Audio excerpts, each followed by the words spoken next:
it's easier. Recording. I'm going to record so it's easier when I then have to upload it for everybody else who didn't make it. Oh, where's the wrong one? Here we go. Awesome. Cool. So, some of you took the test already, or the quiz on the breeding from last week. If you haven't done it already, get it done ASAP. So I know where you're having trouble.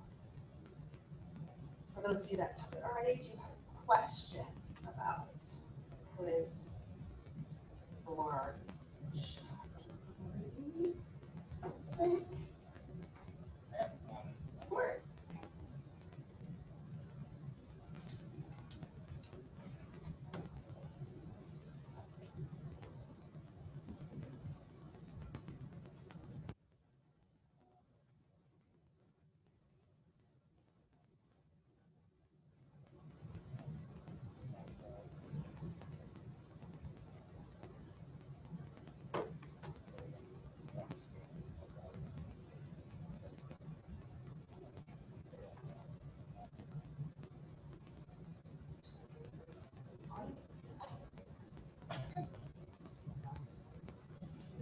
All right, so the question is about map type. What kind of maps can it align? What kind of images can it align? This isn't anything that's for scale. I actually don't even know if that's accurate because it can stretch things. I would use any network image that's projected for I have georeference things that already are projected. I scanned in paper maps and then georeferenced them. That was actually part of my senior thesis for undergrad. Cool. Any other questions on the last quiz? Okay. Cool. So there are a few things about georeferencing that I think are important. Oh, we're going to just skip over that. All right. So georeferencing is the act of assigning locations to basically anything you have scanned, you can georeference together from it, like some sort of vertical basis. But if you wanted to take a banana and scan it and give it spatial reference points, you could put it on Earth. So georeferencing is essential in GIS because all the information needs to be linked to the Earth's surface.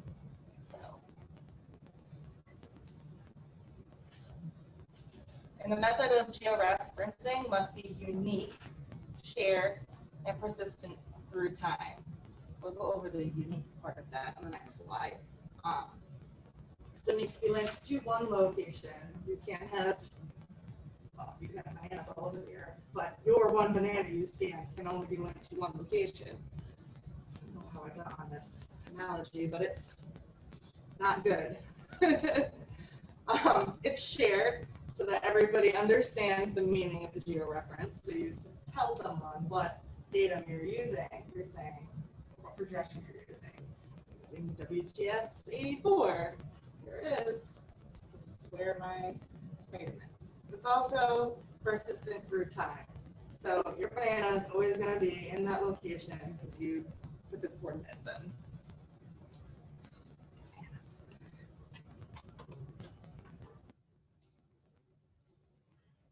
All right, so uniqueness. It's only one location. So there's lots of Springfield. There's Springfield, Massachusetts. There's Springfield, Illinois. But only one in every state. If you had 2 Springfields in a state, that would mess up the whole postal service. You could tell your friends, hey, I'm going to Springfield, and they'd be like, what do you mean?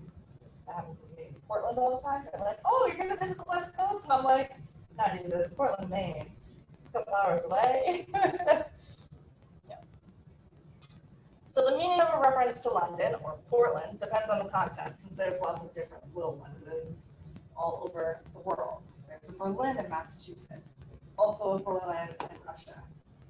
So you have to make sure that your georeference is unique. And there's lots of different systems. So you can have place names, you can have postal addresses, you can have postal codes, you can have linear reference systems, or get more intuitive, like your place on a river. Cadastrales, which are like plot maps, latitude and longitude, so we've been over that a lot. Directions, coordinate systems, and GPS. And I'll go through these fairly fast because I really want you to use today as like a catch-up for labs that you still need to work on, and then you could also start this lab since it's kind of intense. And I haven't used MapTiler. I've only done georeferencing and ArcMap, so it's going to be new for all of us. So the first one, place names. That was the earliest form of georeferencing, and it's still used a lot. I grew up in Rhode Island, and people would say, "Oh, take a left to the Alamance," expecting you to know what the heck that means. Can you guys think of examples where people reference things by a name of something?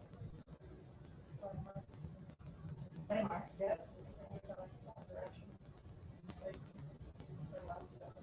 Yeah. Even on campus, you gave me directions. You said, "Oh, you have to go past the library." Yeah, it's exactly this. So many of the names are universally recognized. Some, of course, are only understood by locals, like the library. If you say the Tower of London, you recognize that name. That's one of those universally recognized ones. And they work at different scales, too. They also may pass out of use in time, like that old map. I could find Alexandria, Egypt, because they're still in Alexandria, Egypt. But Constantinople used to be Istanbul. Or Istanbul is Constantinople? Never get it. Never know which one. Did you see that? My brain working?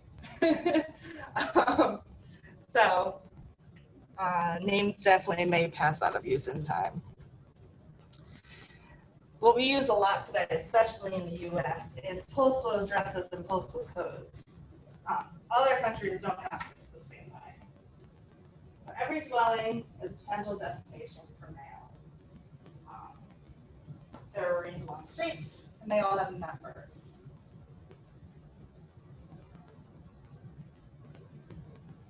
So if you have all of those assumptions, then a postcode is useful. Japan has a completely different system.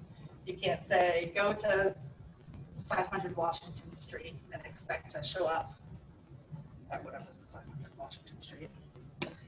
I actually have no idea what they use, but I do know it's different. All right. There's also linear referencing, which is like streets, rivers, railroads. So it uses, it's like a street address, but it actually uses measurements of distances. So you could say like 300 feet down Birch Street, or go 500 yards down this river and you'll find the place to pull your canoe out.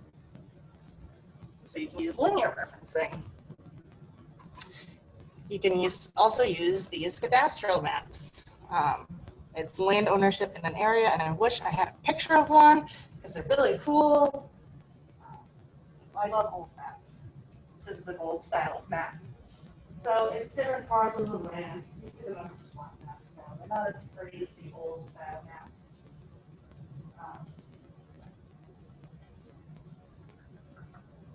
Each of your towns has a tax assessor's office, and the type of map they use is this map tax map has, you each have like a number that your house is. But it's not like minus 27 Memorial Street.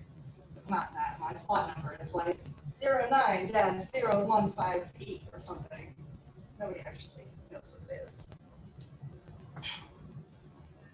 So it's mostly limited to local officials. And honestly, I'm on Quantum and they'll give me those plot numbers.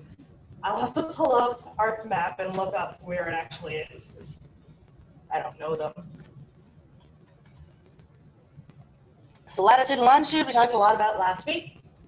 That's like the most powerful and the easiest way to georeference, because you can say 42 north, 72 west, and you'll be like, oh my goodness, it's Massachusetts. I'm off by a couple of degrees again. So you can do distance, like we did in lab last week, between different pairs of locations. It also supports lots of different spatial analysis.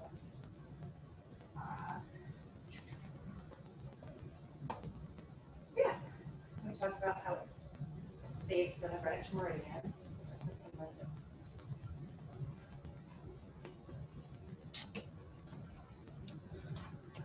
And then so fortunately, I said this last week too, fortunately you don't have to convert different coordinate systems yourself.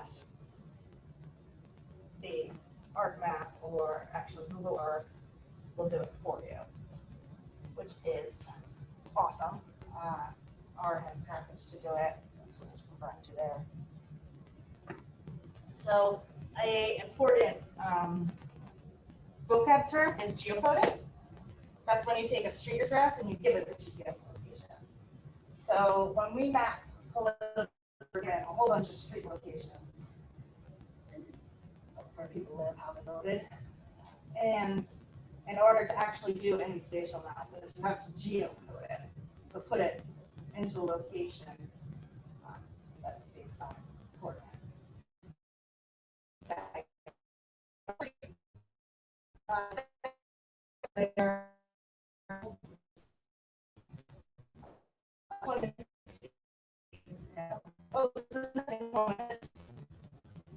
They voted this way, and they're of this age bracket or this income bracket. There's a lot of correlations between those things.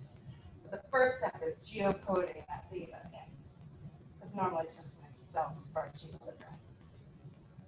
And then the other thing which is really cool that we don't actually, I was talking with my JS group about as a guest here,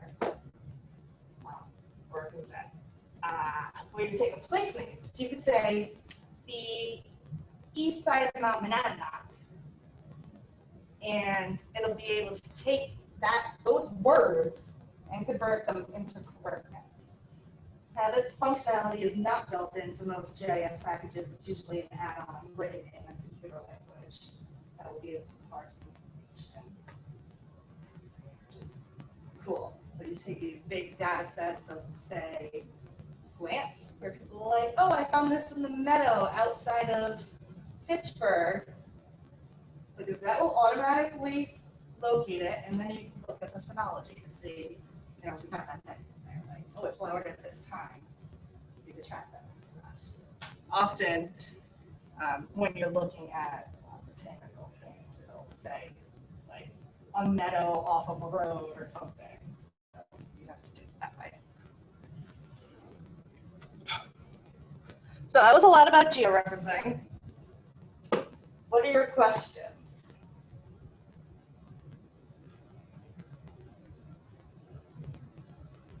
Yeah.